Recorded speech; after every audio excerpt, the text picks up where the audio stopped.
चलो आज मैं मोटिवेट कर देता हूँ क्लास स्टार्ट करने से पहले, क्योंकि आज थ्योरेटिकल पोर्शन में कवर कराने जा रहे हैं। सो मंजिल को पाने के लिए हर रास्ते गुजर जाएंगे, मंजिल को हासिल करने के लिए कुछ भी कर जाएंगे। जो नामुमकिन है ना वो भी एक दिन करके दिखाएंगे। सो अगर मोटिवेट हो चुके हो तो स्टार्ट करें। और मोटिवेट करना जरूरी भी था, क्योंकि जब हम थ्योरेटिकल पोर्शन पढ़ते हैं और लोग क्या है थ्योरेटिकल सब्जेक्ट है, और जब हम थ्योरेटिकल थिंग्स पढ़ते हैं तो क्या करते हैं, we start sleeping, isn't it? So don't worry, I want let you sleep, okay. और today I am going to cover corporate governance and audit committee. ये corporate governance and audit committee कौन सा, किस में से टॉपिक है? ये corporate law में ये टॉपिक दिया हुआ है, वही मैं कवर करने वाला हूँ, ठीक है। जो लास्ट में दिया है corporate governance, which I am not going to cover today, which I will cover later on, okay? इससे कवर करने का मेन मोटिव क्या है? इसमें से ईच ईयर एवरी अटेम्प्ट में इसमें से एक क्वेश्चन बन के आता है। अब देख लो कितना इंपॉर्टेंट है ये, ठीक है। तो इसे अच्छे से पढ़ना है और बिल्कुल भी लेजीनेस नहीं लानी है क्लास में, okay. I know this is theoretical, so अपनी तरफ से भी एफर्ट लगाना है इसमें, ओके। सो अब स्टार्ट करते हैं कॉर्पोरेट गवर्नेंस। अब कॉर्पोरेट गवर्नेंस होता क्या, देखो, to govern the corporate body in good and ethical manner. अब क्या, एक कॉर्पोरेट बॉडी को गवर्न करने के लिए क्या चाहिए, उसे गुड एंड एथिकल मैनर्स को भी फॉलो करनी चाहिए। अब जैसे एथिकल मैनर्स का मतलब क्या है, जब छोटे थे तब हमारे पेरेंट्स क्या हमें सिखाते थे, गुड मैनर्स सिखाते थे कि हमें अच्छे से रहना चाहिए, हमें चोरी नहीं करनी चाहिए, हमें लड़ाई नहीं करनी चाहिए। तो ये क्या एथिक्स हैं। वैसे ही कंपनी में भी एथिक्स हैं जो कॉर्पोरेट गवर्नेंस में बने हुए हैं, ओके। सो एक अच्छी कंपनी को कॉर्पोरेट गवर्नेंस को क्या करना चाहिए, फॉलो करना चाहिए। जैसे अब ये किसने बनाया है, ये भी कंपनियों के थ्रू ही बनते हैं, ठीक है।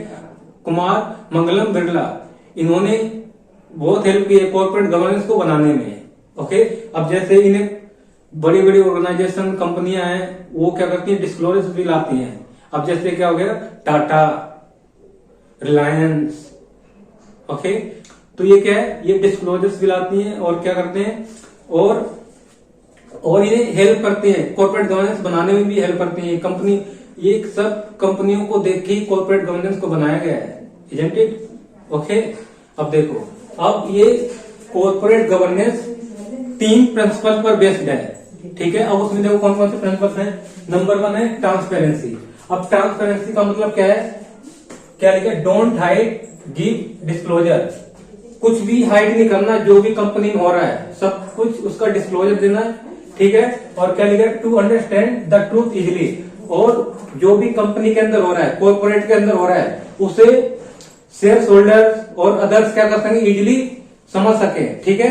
कुछ भी हाइड नहीं करना है, ठीक है। और डिस्क्लोजर देना उसके रिगार्डिंग जो भी हो रहा है, सब कुछ क्या होना चाहिए, सबको पता होना चाहिए कंपनी में क्या चल रहा है। अब जैसे एक शेयर होल्डर है, जब शेयर्स कंपनी में क्या करता है, वो कंपनी में इन्वेस्ट करेगा तो कंपनी के बारे में पहले पता करता है कि नहीं करता है।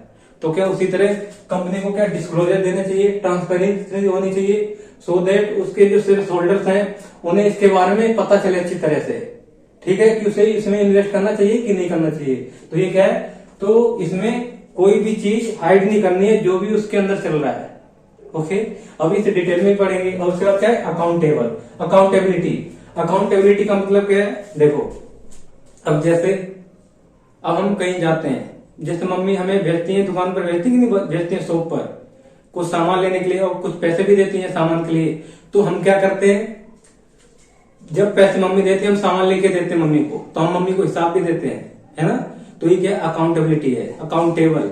तो वैसे ही एक कॉर्पोरेट बॉडी बीओडी को, बोर्ड ऑफ डायरेक्टर को भी क्या है, अकाउंटेबल रहना चाहिए। जो भी उसमें डिसीजन लिए जाते हैं रिगार्डिंग टू कंपनी या कॉर्पोरेट, ओके, तो बोर्ड उसके लिए रिस्पॉन्सिबल होगा, ओके। देखो क्या लिखा, you will have to accountable toward company, और तुम्हें कंपनी के टुवर्ड क्या रहना चाहिए, अकाउंटेबल रहना चाहिए। और क्या, board should be responsible for this it's action, उसके जो भी एक्शंस लिए गए उसका रिस्पॉन्सिबल कौन होगा, बोर्ड ऑफ डायरेक्टर्स होंगे। अब बोर्ड में कौन आ गए, चेयरमैन, और बोर्ड ऑफ डायरेक्टर आ गया, इलेक्टेड ये, ठीक है। तो इसमें क्या अकाउंटेबिलिटी होनी चाहिए, और उसके लिए रिस्पॉन्सिबल कौन होगा, बीओडी, बोर्ड होगा, बोर्ड ऑफ डायरेक्टर्स होंगे उसके, ठीक है। और उसके बाद क्या है, इंडिपेंडेंस। अब इंडिपेंडेंस का मतलब क्या है, BOD should be independence, board of directors क्या होना चाहिए, इंडिपेंडेंस होना चाहिए, ताकि क्या कर सके, इजीली क्या डिसीजन ले सके टुवार्ड कंपनी के क्या कर सके, रिगार्डिंग डिसीजन ले सके, फॉलो देयर बिजनेस प्रूडेंस को फॉलो करते हुए, ओके। तो क्या तीसरा क्या था, independence. Board should be independent so that all decisions, take all decisions, okay. अब देखो इसे याद करने कैसे करना, देखो पहला क्या था, ट्रांसपेरेंसी, अकाउंटेबिलिटी एंड इंडिपेंडेंस। इसके क्या प्रिंसिपल्स आते हैं, पूछते भी हैं, ये लास्ट अटेम्प्ट में आए भी थे ये, ठीक है। तो पहला क्या था, अब मेरे साथ बोलो, ट्रांसपेरेंसी, अकाउंटेबिलिटी, और उसके बाद इंडिपेंडेंस। दोबारा एक बार बोलो, ट्रांसपेरेंसी, अकाउंटेबिलिटी एंड इंडिपेंडेंस, ठीक है। अब इसे डिटेल में भी पढ़ना है, ठीक है। नाउ अब इन्हें डिटेल में पढ़ेंगे तीनों प्रिंसिपल्स को। पहला प्रिंसिपल क्या था, दोबारा रिवाइज कर लो जल्दी से, क्या था, transparency, accountability and independence, okay. अब देखो स्टडी मटेरियल है सी में फाइनल का, उसने लिखा है, देखो क्या है, पहला transparency means quality of something which enables one to understand the truth easily.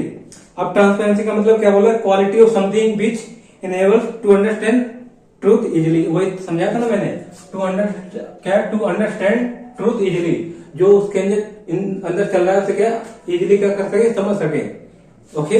अब उसके आगे देखो क्या इसमें, नेक्स्ट पेज पर, context to the corporate governance, it implies an accurate, adequate and timely disclosure of relevant information about the operating results.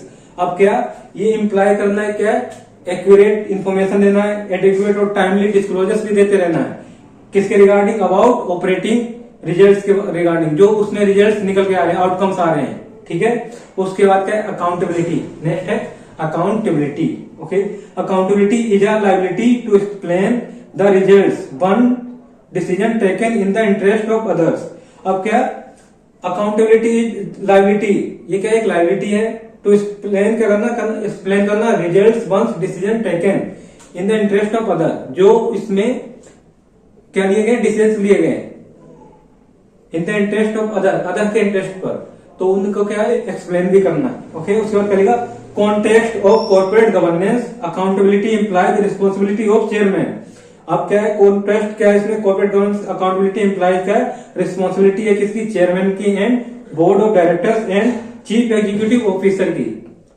इसमें CFO, chief executive, CEO, okay, CEO, और क्या है, for use of company resources, और जो उसमें resources use किए गए हैं उसे भी अकाउंटेबल होना चाहिए। अब उसको ये नहीं कि कंपनी के लिए है तो अब तुम वहां पर पर्सनल यूज कर रहे हो, कहीं और भी यूज हो रहे हो उसका, नहीं। तो क्या उसमें क्या है, जो executive officer, chief executive for the use of company resources over which they have authority, क्या उसकी अथॉरिटी भी होनी चाहिए यूज करने की, in the best interest of the company and its stake holder.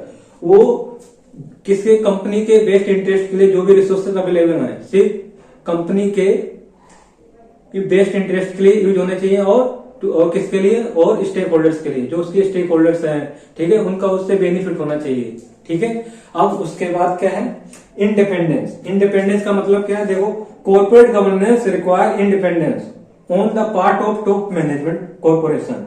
अब कॉर्पोरेट गवर्नेंस क्या है, वो रिक्वायर्स का एक इंडिपेंडेंस चाहिए उसमें टॉप मैनेजमेंट को, क्या लिखा square, the board of director must strong non partition body so that it can take all corporate decision based on business prudence, और सारे क्या डिसीजन ले सकें किसके बेस पर, ऑन द बिजनेस प्रूडेंस के बेस पर, without the top management of the comply being independent good corporate governance is only mayor dream, ठीक। और क्या, विदाउट द टॉप मैनेजमेंट, जो विदाउट द टॉप मैनेजमेंट जो भी डिसीजन होंगे जो लिए जाएंगे वो क्या एक मेयर ड्रीम है, एक तरीके का, ठीक है। Being independence good corporate governance, क्या है, इंडिपेंडेंस जरूरी है कॉर्पोरेट गवर्नेंस में, ठीक है। तो उससे क्या है, कंपनी के बिहाफ में अच्छे डिसीजंस भी ले सके बोर्ड ऑफ डायरेक्टर्स।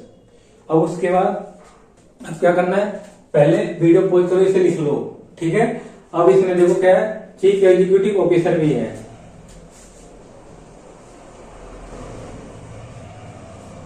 ये भी इन्वॉल्व है, ठीक है। अब इसमें क्या करना है, वीडियो पॉज करो, इसे लिखो, फिर आगे प्रोसीड करता हूं।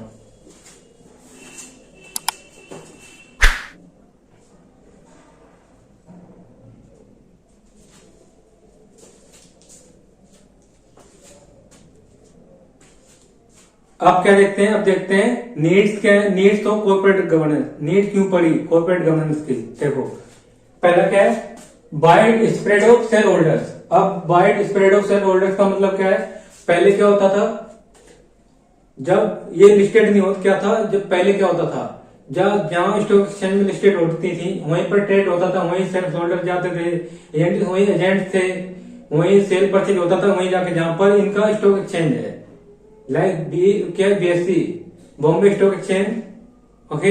तो जहां पर ये एक्चुअली इनका ऑफिस था, जहां पर पहले क्या होता था, पहले वहीं पर जाते थे सारे शेयर होल्डर्स और एजेंट। अब नाउडेज अब क्या हो गया, सब कुछ ऑनलाइन हो गया है। अब कहीं से भी किसी भी कोने से एक कोई भी शेयर होल्डर क्या कर सकता है, बाय कर सकता है, इवन वो कहीं दूसरी कंट्री में हो। तो इसमें क्या हो गया, वाइड स्प्रेड हो गया, कहीं भी किसी भी कंट्री से भी क्या कर सकता है, एक शेयर होल्डर शेयर्स को बाय कर सकता है। तो उसकी वजह से क्या नीड्स कॉर्पोरेट गवर्नेंस की जरूरत पड़ी लाने की, wide spread of share holder, okay. उसके बाद क्या, चेंजिंग ओनरशिप स्ट्रक्चर। अब क्या ये डे टू डे, क्या टाइम टू टाइम ये ओनरशिप भी क्या हो जाते हैं, चेंज हो जाते हैं कंपनीज के, एजेंटेड। तो उसके लिए क्या है, उसके लिए भी क्या है, कॉर्पोरेट गवर्नेंस के लाने की जरूरत पड़ी, ठीक है। ये नीड्स हैं। और उसके बाद क्या लिखा है, कॉर्पोरेट स्कैम एंड स्कैंडल्स। अब पहले क्या था, पहले काफी स्कैम हुए थे, स्कैंडल्स से कंपनीज में क्या थे, देखो लाइक हर्षद मेहता स्कैंडल हुआ था, और क्या सत्यम स्कैंडल हुआ था। ये हर्षद मेहता स्कैम था और सत्यम स्कैंडल था, सत्यम, ठीक है। तो इनको क्या है, इन्हें कंट्रोल करने के लिए, जो स्कैम और स्कैंडल्स होते हैं, इन्हें कंट्रोल करने के लिए भी क्या कॉर्पोरेट गवर्नेंस की जरूरत पड़ी, ओके। उसके बाद ग्रेटर एक्सपेक्टेशन ऑफ सोसाइटी। अब इसमें क्या, greater expectation of society of the corporate sector. अब कॉर्पोरेट सेक्टर से क्या है, सोसाइटी भी बहुत कुछ एक्सपेक्ट करती है। जैसे क्या लिखा है, बेटर क्वालिटी चाहिए उसके प्रोडक्ट की, एजेंटेड। और क्या, रीजनेबल प्राइस होना चाहिए, रीजनेबल प्राइस। और क्या, पोल्यूशन कंट्रोल। अब जैसे बड़ी बड़ी कंपनी है, वो क्या है, अब मैन्युफैक्चरिंग करेंगी प्रोडक्ट्स को, उसमें पोल्यूशन भी आएगा, तो उसका पोल्यूशन का भी क्या करना चाहिए, ध्यान रखना चाहिए। उससे सोसाइटी पे क्या इम्पैक्ट पड़ेगा। और उसके बाद क्या है, बेस्ट यूटिलाइजेशन ऑफ रिसोर्सेज। और ऐसे प्रोडक्ट और रिसोर्स को बनाना चाहिए जिससे क्या बेस्ट यूटिलाइजेशन हो, ओके। तो ये था डी। और उसके बाद क्या लिखा है, hostile takeover. Hostile takeover का मतलब put question mark on the efficiency of management of takeover company. अब क्या है, क्वेश्चन मार्क पुट करना किस पर, एफिशिएंसी ऑफ मैनेजमेंट। कोई लैक हो जाता है मैनेजमेंट में, तो उस पर कब, जब टेक ओवर किसी कंपनी को क्या टेक ओवर होती है, तो उसमें कोई मैनेजमेंट में क्या है, मैनेजमेंट में क्या एफिशिएंसी है, तो उस पर क्या क्वेश्चन मार्क लगाना, उनसे पूछना उसके बारे में रिगार्डिंग क्यों ऐसा क्यों हुआ। और उसके बाद क्या, huge increase in top management compensation. अब देखो नाउ जब क्या है, जो कंपनसेशन टॉप मैनेजमेंट को मिलता है उसमें किसमें से देते हैं, जो शेयर होल्डर का प्रॉफिट होता है, ठीक है, उसी में से देते हैं। तो क्या हो गया, तो उनका अब क्या, उन्हें ज्यादा से ज्यादा क्या मिल रहा है, कंपनसेशन ज्यादा मिल रहा है। उससे कंट्रोल करने के लिए क्या है, कॉर्पोरेट गवर्नेंस को कॉर्पोरेट गवर्नेंस नॉर्म लाया गया, ठीक है। अब जैसे इसमें टॉप मैनेजमेंट में क्या आगे, जो उसके सीईओ हो गए, सीएफओ हो गए, ठीक है, जो उसमें काम करते हैं, बड़े बड़े टॉप मैनेजमेंट जो ऑफिसर्स होते हैं, उन्हें क्या कंपनसेशन भी ज्यादा मिलता है। तो उन्हें क्या है, कुछ ज्यादा ही कंपनसेशन दे दिया जाता है। तो क्या, उससे कंट्रोल करने के लिए, क्योंकि वो प्रॉफिट किस में से दिया जाता है, शेयर होल्डर का जो स्टेक होल्डर का प्रॉफिट होता है उसमें से दिया जाता है इन्हें। तो उन्हें कंट्रोल करने के लिए क्या है, कॉर्पोरेट गवर्नेंस की जरूरत पड़ी। उसका क्या है, ग्लोबलाइजेशन। अब ऐसी बहुत सारी इंडियन कंपनी हैं जो क्या डिजायर है वो क्या चाहते हैं कि वो खुद को किस में लिस्टेड करें, इंटरनेशनल स्टॉक एक्सचेंज में, ठीक है। तो अब क्या है, जब वो इंटरनेशनल स्टॉक एक्सचेंज में लिस्टेड होंगी तो उसके लिए क्या है, उसे कॉर्पोरेट गवर्नेंस को भी फॉलो करना चाहिए, ठीक है। तो ये क्या है, ये सारे पॉइंट्स नीड्स हैं उसके कॉर्पोरेट गवर्नेंस के। ओके, इन्हें एक बार ओवरव्यू कर लेते हैं, बुक से भी देख लो क्या लिखा है इसमें। नीड्स ऑफ कॉर्पोरेट गवर्नेंस, क्या the needs for corporate governance is highlighted by the following factors. Wide spread of share holder, अभी तो मैंने बता दिया इसे। क्या लिखा, most of corporate now days have very large number of share holder spread all over the nation. अब ये मैंने बताया था, हम सब वो कहीं भी नेशन, पूरे नेशन में कहीं से भी वो क्या करते हैं, सेल परचेज कर सकते हैं, नॉट इवन नेशन और क्या वर्ल्ड में कहीं भी कोने से बैठ के, इजंट इट।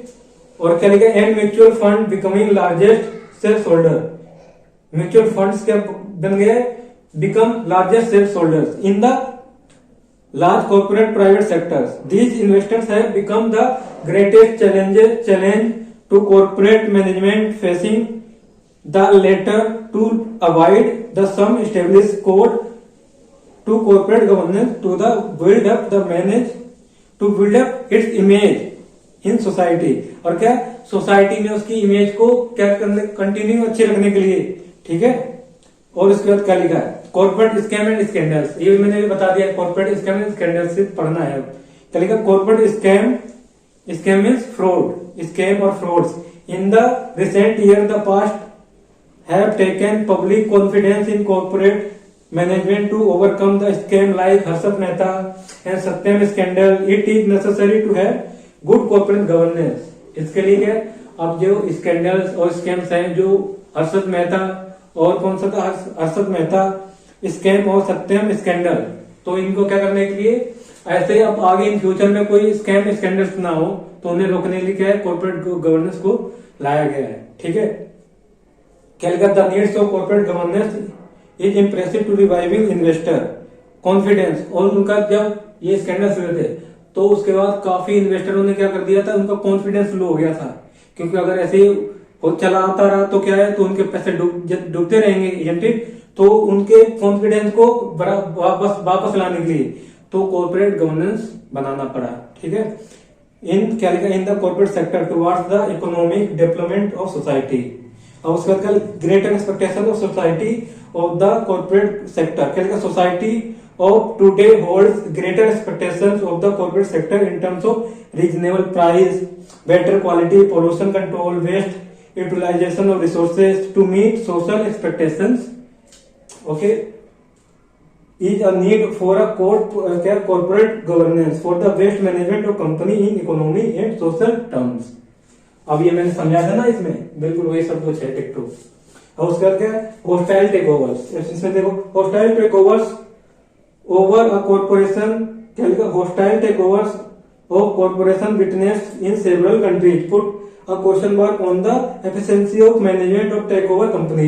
takeover company के इसमें अगर कोई efficiency होती है तो क्वेश्चन मार्क पुट करना। This factor also point out the need of corporate governance in the form of efficient code conduct corporate management. Okay, और इसके बाद क्या है, huge increase in top management compensation। देखो क्या लिखा इसमें, it has been observed in both developing and developed economy that there has been a great increase in monetary payments package of top level corporate executives. There is no justification। अब उसके regarding कोई justification भी नहीं था, नहीं है। तो क्या, जो क्या लिखा, exorbitant payment to top ranking managers out of corporate fund, किसमें से, वो आउट ऑफ कॉर्पोरेट फंड में से जो दिया जाता था, ठीक है। बीच are property of shareholders और सोसाइटी, वो किसकी प्रॉपर्टी है, शेयर होल्डर की और सोसाइटी की। और क्या लिखा, this factor necessitates corporate governance to contain the ill practices top management of company. अब इसमें जो ill practices of top management company है उसे कंट्रोल करने के लिए, इजंट इट। अब उन्हें हद से ज्यादा क्या मिल जाता था, कंपनसेशन दिया जाता, पैकेज दे दिया जाता था। तो और वो किससे दिया जाता था, वो आउट ऑफ कॉर्पोरेट फंड। और कॉर्पोरेट फंड किससे रिलेटेड था, वो property of shareholder and society. Okay, अब उसके बाद क्या, ग्लोबलाइजेशन। ग्लोबलाइजेशन में क्या, desire more and more Indian company to get listed in international stock exchange. Also focus on need of corporate governance. Of काफी company desire है कि वो किसमें इंटरनेशनल स्टॉक एक्सचेंज में क्या हो, लिस्टेड हो। ठीक है, तो उसके लिए भी क्या कॉर्पोरेट गवर्नेंस की जरूरत पड़ी। Okay, corporate governance has become a buzzword in the corporate sector. There is no doubt that international capital market recognise only companies well manage according to standard codes of corporate governance. Okay, तो ये मैंने पहले समझा दिया था, बस अब theory एक बार पढ़नी, रीड आउट करनी थी। ओके, अब वीडियो पॉज करो, इसे लिखो, फिर उसके बाद आगे प्रोसीड करते हैं। उसके बाद क्या है, SEBI code of corporate governance. अब सेबी भी कोड लाया है कॉर्पोरेट गवर्नेंस के रिगार्डिंग। ओके, पहले लिखो इसे।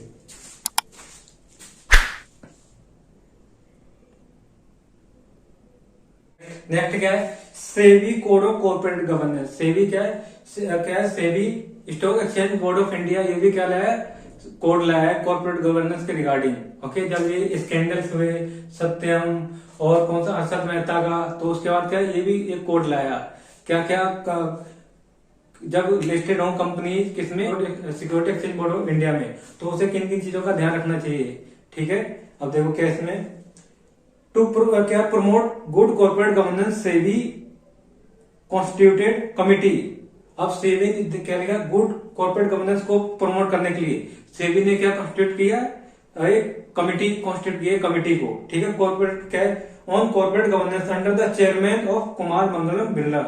अब किनके अंडर क्या है, chairman of Kumar Mangalam Birla during the year 1999। अब जो कुमार मंगलम बिरला है, इन्होंने बहुत ही इंपॉर्टेंट रोल प्ले किया है, इन्होंने बहुत हेल्प की किसमें, कॉर्पोरेट गवर्नेंस बनाने में। ठीक है, और क्या लिखा, on the basis of the recommendation of committee, on the basis of the recommendation of the committee SEBI issued certain guideline.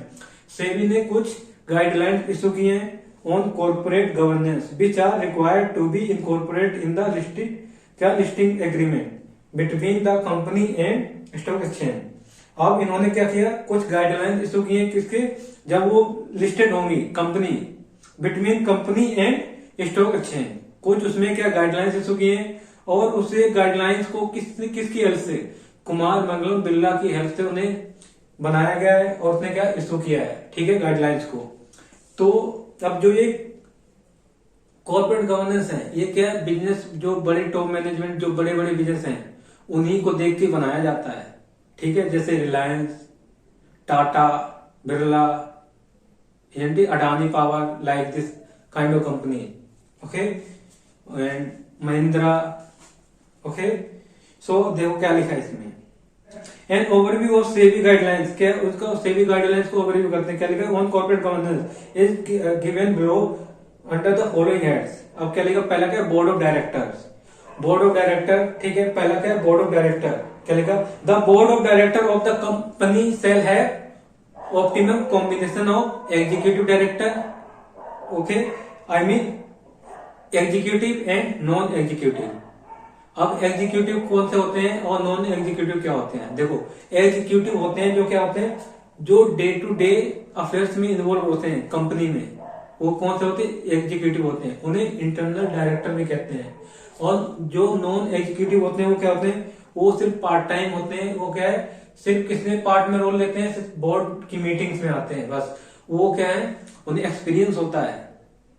ठीक है, उन्हें वर्क एक्सपीरियंस होता है, तो उन्हें क्या है, वो नॉन एग्जीक्यूटिव होते हैं, वो हेल्प करते हैं डिसीजन लेने में। क्या है, पहला बोर्ड ऑफ डायरेक्टर,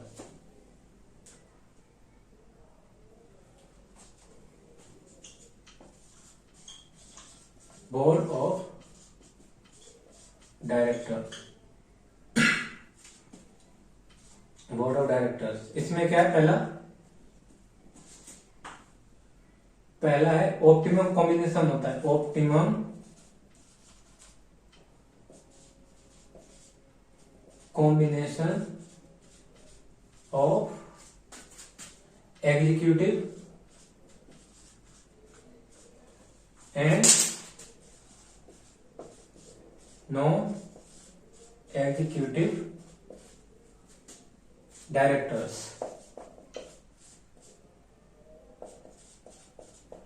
और एग्जीक्यूटिव डायरेक्टर कौन से होते हैं, एमडी, सीईओ, सीएफओ, ये होते हैं एग्जीक्यूटिव, जो डे टू डे अफेयर्स में कंपनी में इन्वॉल्व होते हैं। ओके, और नॉन एग्जीक्यूटिव कौन से होते हैं? जो पार्ट टाइम होते हैं, जो सिर्फ कब आते हैं? जब बोर्ड मीटिंग होती है उसमें इन्वॉल्व होते हैं, वो हेल्प करते हैं डिसीजंस लेने में।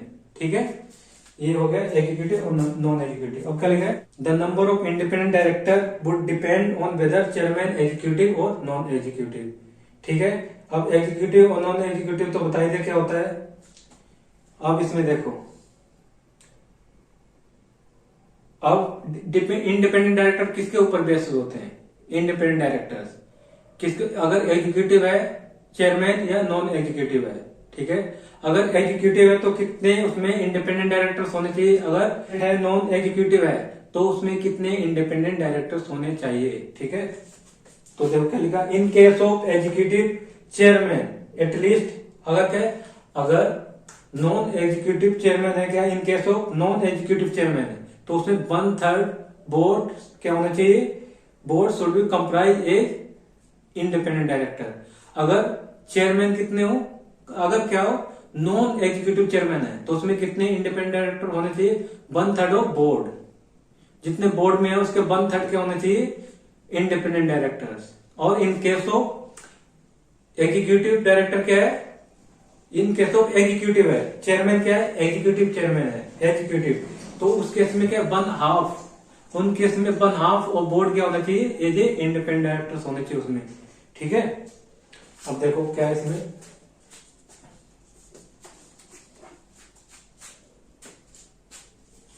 देखो दूसरा क्या है? Independent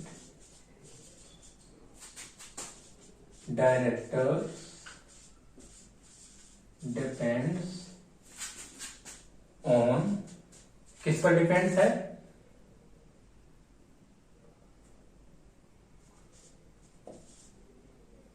executive chairman and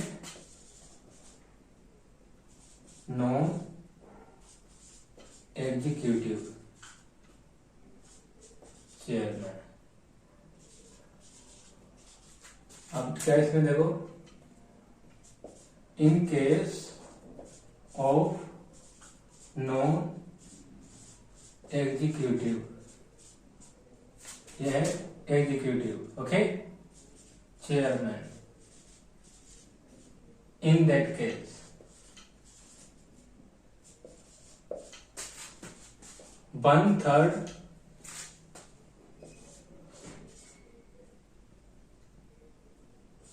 board shall comprise as independent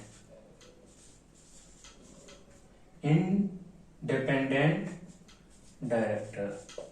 okay, अब चेयरमैन क्या है? चेयरमैन नॉन एग्जीक्यूटिव है तो उस केस में कितने होने चाहिए? 1/3 ऑफ बोर्ड, जितने भी बोर्ड में है तो उसके कितने 1/3 क्या होने चाहिए? इंडिपेंडेंट डायरेक्टर होने चाहिए। सपोज कितने टोटल बोर्ड में 9 डायरेक्टर्स हैं, उसका 1/3 कर दो, 1/3 कितना हो गया? 3। एटलीस्ट 3 डायरेक्टर्स क्या होने चाहिए? इंडिपेंडेंट डायरेक्टर होने चाहिए। ठीक है, जितना बोर्ड्स में है डायरेक्टर। और इसमें क्या, इन case of executive chairman, in that case 1/2 of board shall comprise as independent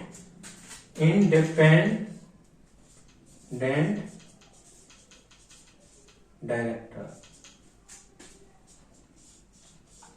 ठीक है, अब अगर कितने टोटल बोर्ड्स हैं, बोर्ड में जितने भी डायरेक्टर हैं टोटल, उसका 1/2 क्या हो जाएगा? इंडिपेंडेंट डायरेक्टर होने चाहिए उस केस में। ओके, तो ये पॉइंट था इसमें। अब क्या करना है, इसे वीडियो पॉज करो, इसे लिख लो जल्दी।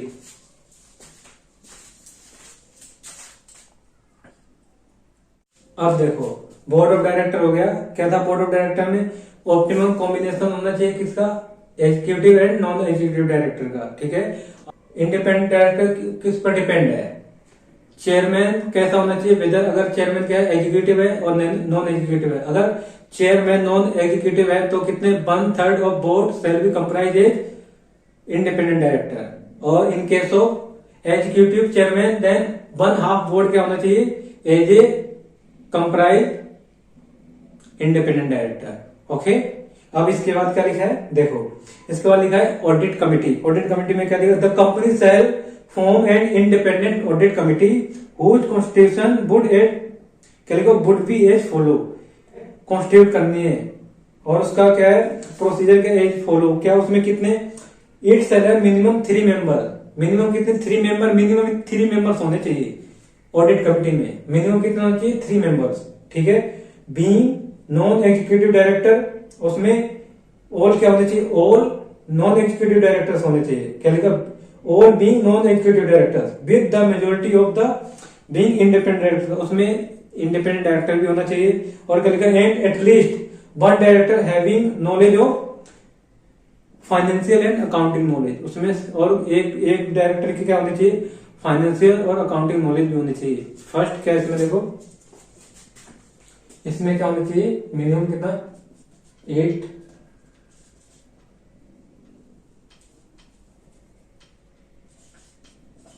Minimum 3 member,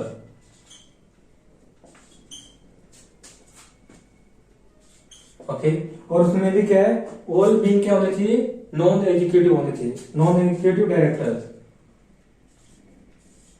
all being non executive directors, और उसमें से एक क्या होना चाहिए, 1 of them independent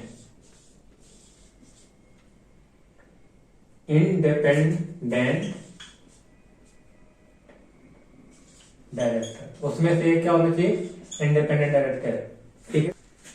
majority of them, majority of them क्या है, इंडिपेंडेंट डायरेक्टर होना चाहिए, ठीक है। उसमें से क्या है, 1 ऑफ देम है, 1 ऑफ देम है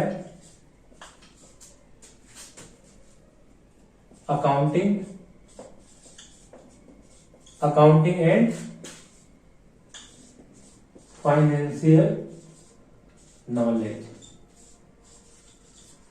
उसमें से एक को क्या होनी चाहिए, अकाउंटिंग और फाइनेंशियल नॉलेज भी होनी चाहिए, उसमें से एक डायरेक्टर को कम से कम, ठीक है। अब उसके बाद क्या लिखा, नेक्स्ट देखो बी में क्या है, the chairman of audit committee, क्या लिखा, the chairman of committee will be independent director, और दो चेयरमैन होगा, चेयरमैन कौन सा होगा, चेयरमैन होगा इंडिपेंडेंट डायरेक्टर,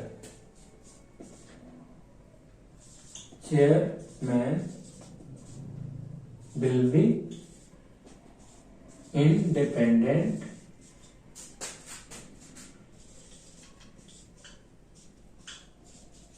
जो उसमें से इंडिपेंडेंट डायरेक्टर होगा वही चेयरमैन होगा ऑडिट कमेटी का, ओके। और उसका देखो कहेगा, the chairman shall be present at annual general meeting to answer the shareholders question, और क्या क्वेरीज, अब चेयरमैन को किसमें प्रेजेंट होना चाहिए, एनुअल जनरल मीटिंग में, किस लिए, आंसर करने के लिए, किसके, answers of share holders query, जो शेयर होल्डर की क्वेरी होगी उनको बताना, उनके क्वेश्चन का जवाब देना उसे, ओके। अब उसके बाद क्या लिखा, audit committee shall have powers which should include the following, अब उसकी पावर्स हैं। अब ये सारा टॉपिक इंपॉर्टेंट ही है, वहां से कहां से, सेबी कोड और कॉर्पोरेट गवर्नेंस से, यहां से क्वेश्चन बन के आते हैं, ओके। यहां से 1 नंबर का भी आ सकता है, और इसमें क्या है, ऑडिट कमेटी की पावर्स भी आ सकती हैं, ठीक है।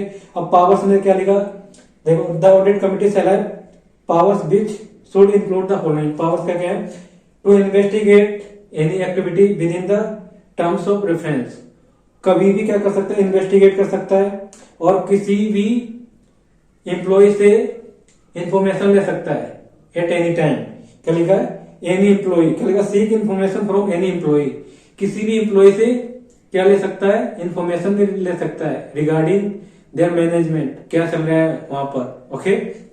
और क्या, obtain outside legal and other professional advice, और क्या ऑब्टेन कर सकता है outside legal and professional advice भी ले सकता है ये पावर साइंस की। तो पहला क्या था, investigate any activity with the reference of terms of reference, okay. उसके बाद क्या है, to seek information from employee, and third क्या थी उसमें, थर्ड थी obtain outside legal and professional advice. उसके बाद क्या है, फोर्थ में क्या है, to secure attendance of outsider with the relevant expertise with consider necessary, क्या लिखा, to secure attendance of outsider to relevant expertise if consider necessary, okay. ये कितनी, चार इसमें क्या थी पावर साइंस की, powers of audit committee.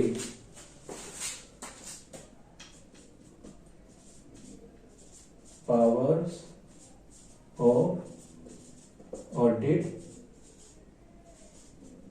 Committee, ये वेरी इंपॉर्टेंट, ये भी वेरी इंपॉर्टेंट, ये मैंने पढ़ाया था, ये सारा इंपॉर्टेंट ही है, ये याद करके रखना है, ठीक है। पहला क्या था इसमें, पहला था इन्वेस्टिगेट एनी एक्टिविटी,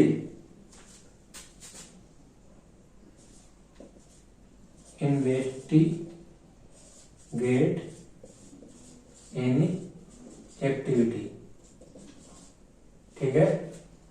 और दूसरा क्या, टू सीक इंफॉर्मेशन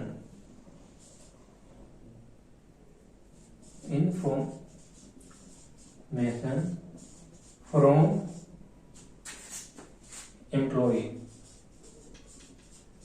एम्प्लॉय से भी इंफॉर्मेशन ले सकता है, ठीक है। और क्या, obtain legal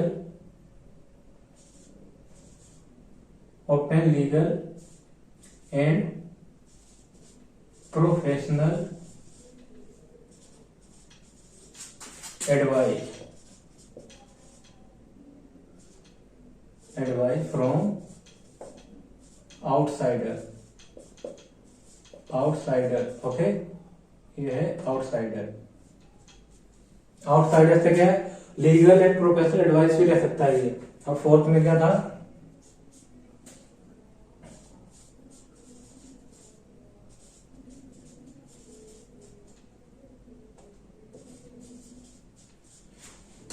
secure attendance of outsiders with relevant expertise,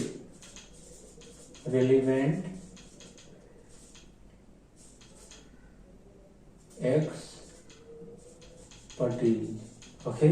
तो क्या है, अभी तैयार करना है, क्या करना है, इन्वेस्टिगेट करना है एनी एक्टिविटी को with the terms of reference, okay. और क्या, to seek information from employee, उसके बाद क्या है, obtain legal and professional advice from outsider, उसके बाद क्या है, secure attendance of outsider with relevant expertise if necessary, okay. तो पहले इसे वीडियो पॉज करो, लिख लो, और इसे अभी तुरंत याद कर लेना है।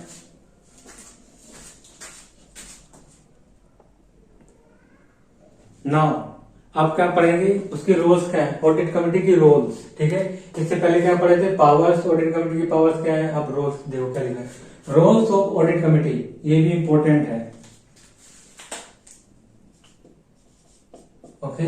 क्या है देखो, overseeing company financial reporting process, क्या करना, ओवरसीइंग करना कंपनी की फाइनेंशियल रिपोर्टिंग प्रोसेस को और डिस्क्लोजर्स, टू इंश्योर, क्या इंश्योर करने के, फाइनेंशियल स्टेटमेंट करेक्ट, सफिशिएंट और क्रेडिबल, जो फाइनेंशियल स्टेटमेंट है वो करेक्ट है और क्या सफिशिएंट है और क्रेडिबल है, ठीक है। तो पहला क्या है, ओवरसीइंग करना company financial reporting process and disclosures to ensure financial reporting, financial statement correct, sufficient और क्रेडिबल।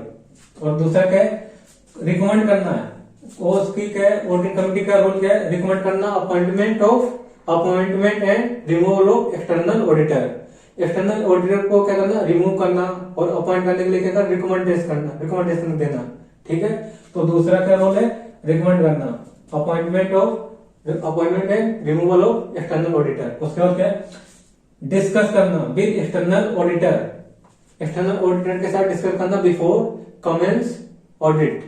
ऑडिट कमेंस होने से पहले क्या करना, डिस्कस करना उसकी नेचर क्या है ऑडिट का, उसकी स्कोप्स क्या है, और उसके बाद क्या है पोस्ट ऑडिट भी डिस्कस करना उसके साथ, एक्सटर्नल ऑडिटर के साथ। ओके, देन क्या है रिव्यूइंग करना, reviewing the company financial and risk management policy. और किसे रिव्यू करना, रिव्यू करना the company financial and risk management policies को। तो पहला क्या था, ओवरसीइंग करना फाइनेंशियल रिपोर्टिंग प्रोसेस को, है ना, company financial reporting process and disclosure को to ensure financial statement correct, sufficient and credible. और दूसरा क्या था, रिकमेंड करना अपॉइंटमेंट और रिमूवल ऑफ एक्सटर्नल ऑडिटर। और थर्ड में क्या था, डिस्कस करना with external auditor before commence audit. And उसके बाद क्या नेचर, उसका नेचर क्या है ऑडिट का, स्कोप क्या है। उसके बाद पोस्ट ऑडिट को भी क्या करना, डिस्कस करना। एंड फोर्थ क्या था, रिव्यू करना company financial and risk management policies को। ठीक है, तो ये अच्छे से लर्न करना है इसे। ठीक है, अब उसके बाद क्या लिखा, बोर्ड प्रोसीजर। बोर्ड प्रोसीजर क्या है, board meeting held 4 time in a year. Board meeting एक साल में कितनी बार हेल्ड होनी चाहिए, 4 टाइम। ठीक है, और गैप कितना होता है, gap between 2 meeting not more than 4 month. ठीक है, जैसे एक मीटिंग हुई कब, सपोज देखो 1 अप्रैल 2022। ठीक है, अब इससे 4 महीने के बीच के अंदर ही एक और मीटिंग होनी चाहिए। इसके बाद के 4 महीने या 4 महीने से ज्यादा का गैप नहीं होना चाहिए। ठीक है, मतलब 4 महीने की अप्रैल को ही, अप्रैल के बाद 1 अप्रैल के दिन हुई है मीटिंग। ठीक है, तो अप्रैल मई जून जुलाई, ठीक है, अप्रैल टू जुलाई, इनके बीच में एक मीटिंग और होनी चाहिए। इससे ज्यादा का गैप नहीं होना चाहिए। मैक्सिमम कितना गैप है, 4 मंथ। 4 मंथ से ज्यादा गैप नहीं होना चाहिए।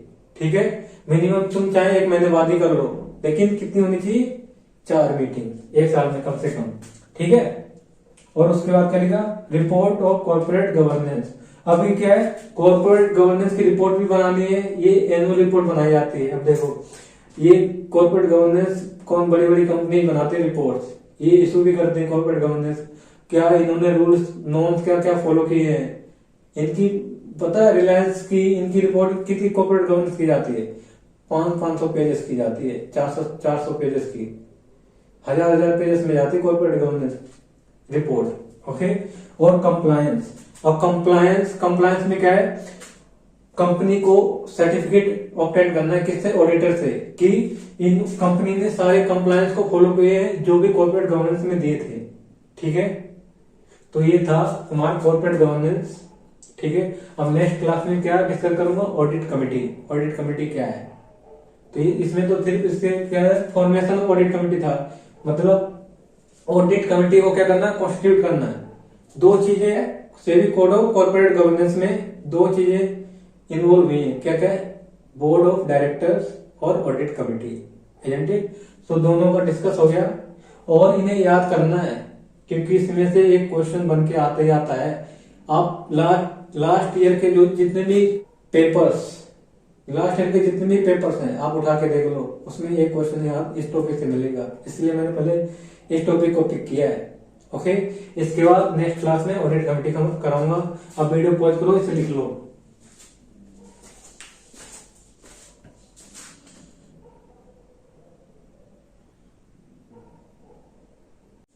So I think it is enough for today. In next class I will cover audit committee. Okay, so if you like this video, do like, share and subscribe. Till then, bye bye and take care.